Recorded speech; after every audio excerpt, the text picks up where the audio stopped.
I'll give you the bottom line. Okay. I'm not trying to sell it. I want to hear your thesis. I'm your not trying to central sell a point. book. I'm not trying to promote a lecture. This is based on what I've come across after intense research in the last year. And I have found out that the government has retrieved between 10 and 15 actual flying saucers, 3 of which have been in perfect condition, 1 of which they tried to fly. They have between 30 and 50 alien bodies in cryogenic storage.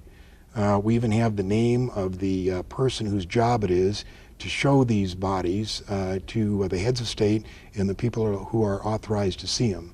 They represent at least 5 different civilizations. George, there's at least 70 different species, and probably more. But yes, as odd as it sounds, there are little green men. That's not the ones we usually see, though. We see the little gray ones. They're about 4.5 feet tall.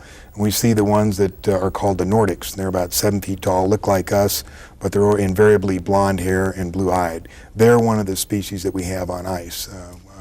One of their crashes we recovered. You know, there's a misconception here. People think that our space brothers would bring us, good things and teach us how to get rid of all our diseases. And if you stop and think about it, that may not be the best thing, because if you had a society without any disease and everybody starts living 150 years, that creates a lot of problems.